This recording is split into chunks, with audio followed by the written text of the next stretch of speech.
Dale Hollow Lake was impounded in 1943. That makes it one of Kentucky's and Tennessee's oldest lakes. Now listen to this. 1955, July 9th, D.L. Hayes decided to go out fishing on this lake like he liked to do, and he never dreamed that he would end up with a world record on the end of his line. So it's pretty impressive as a world record here in Kentucky, and so we thought it would really be neat to commemorate this world record fish while we still talk to Mr. Hayes to find out what it really looked like so we could do this painting. Until you actually see, it's astounding, isn't it, the size of this fish.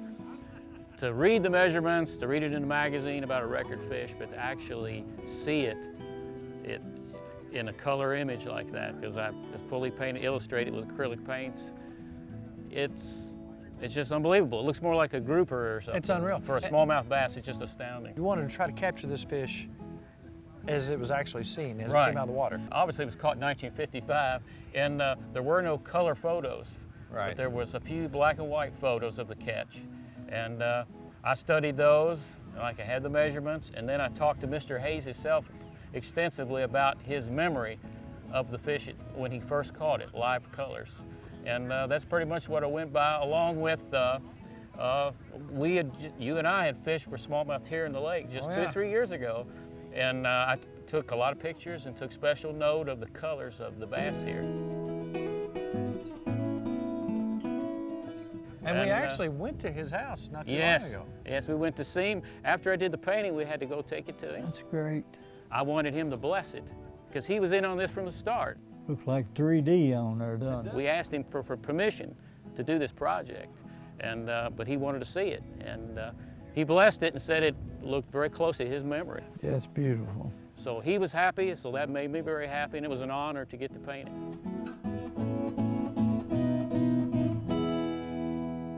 Since we had this ramp here and it all so fitting with the catching of this fish out here, it would be nice to honor Mr. Hayes here and dedicate this ramp, so it's a perfect fit. This fish is 1 ounce shy of being 12 pounds. 11 pounds, 15 ounces, 27 inches long. You're gonna go through your lifetime and never see anything like this again. Dale Hollow was impounded in 1943. Generally, when you build a new lake, you get this surge in nutrients, very good spawns, and everything just proliferates for the first 4 or 5 years of a new impoundment. So if his fish was aged properly, 13 years old when he caught it in 1956, it back calculates to the first year of impoundment at Dale Hollow. So I don't think you will ever see another world record smallmouth in the United States. We're not building in the impoundments. We'll never have the conditions again. We have a lot of fishing pressure on big trophy fish anymore, so they're not gonna live this long. Somebody's gonna harvest them and put them on a wall before you get a chance to do this again.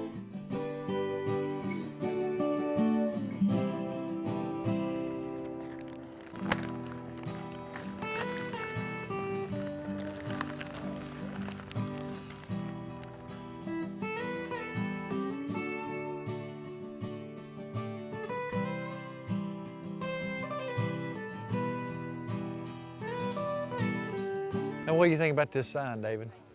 It's beautiful. I think they did a real good job on it. And you know what? I think it's overdue. Everybody's heard your story, but I think until they actually visualize and can see and understand that that is the size that fish was, until you get a good grip and look at, you know, that was the actual measurement taken off that fish. You know, you can look at a picture of a mount on the wall in a magazine, but until you stand next to that fish, it's actual the length of it. Did a beautiful job. Chad Miles, Fish My Life Foundation, you know what? What a great opportunity to be with the legend, to come down here and witness him getting his rightful place in history. Right down here, every time somebody drives up, they're going to get a representation of how big that fish was. It's going to pique a lot of interest for people that are bass fishing to see how big that species really can get. I think it's a great thing. And you know what? As people look at that work of art, that you could have that in your living room. That is true. They're going to be available. We are going to make 100 of those. They're going to be $150. They will be available for sale. The funds on that are all going to go support the Fish and Wildlife Foundation, and each print will pretty much send a kid to camp.